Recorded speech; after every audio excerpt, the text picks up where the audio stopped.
परवापासून दिवाळीचं पर्व सुरू झालेलं आहे। आज पाडवा आहे। पाडव्याच्या देखील सगळ्यांना खूप खूप शुभेच्छा। हा पाडवा म्हणजे नवीन संकल्प, नवीन पर्व, सगळ्यांच्या आयुष्यामध्ये सुख समृद्धी आनंद घेऊन येवो अशा मनापासून शुभेच्छा।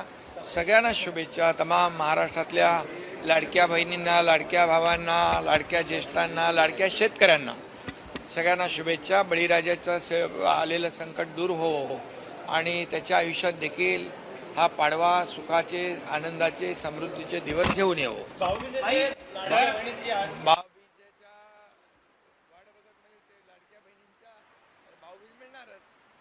भाऊबीज मिळणार आणि लाडकी बहीण योजना कायम सुरू राहणार। रोहित पवारांचं म्हणणं आहे की आरएसएसवर बंदी घाला। ज्या पद्धतीने कर्नाटक सरकारने आरएसएसवर बंदी घातली, त्याप्रमाणे महाराष्ट्रामध्ये कॉलेज आणि इतर ठिकाणी आरएसएसचे लोक घुसते आहेत, ते कुठेतरी कॉलेजमध्ये वातावरण खराब करण्याचा प्रयत्न करतात। खरं म्हणजे अशा प्रकारचं वक्तव्य हे दुर्दैवी आहे आणि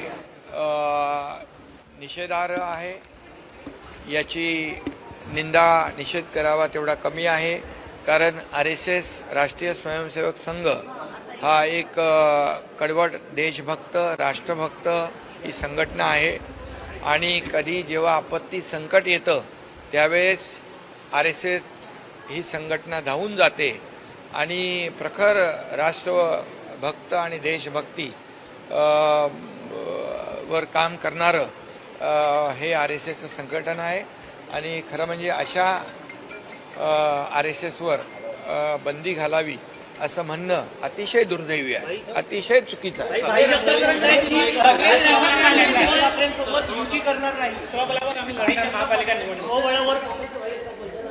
आता लोकशाहीमध्ये प्रत्येकाला अधिकार असतो आणि लोकशाहीमध्ये प्रत्येक पक्ष आपापला निर्णय घेत असतो, त्यामुळे त्यांचा तो निर्णय असेल। त्यामुळे मी एवढंच सांगेन की लोकसभा महायुतीने आम्ही जिंकलो, विधानसभा महायुती लँडस्लाईड विक्ट्री घेऊन जिंकलो। आता स्थानिक स्वराज्य संस्था देखील मध्ये महायुतीचाच भगवा डौलाने फडकेल।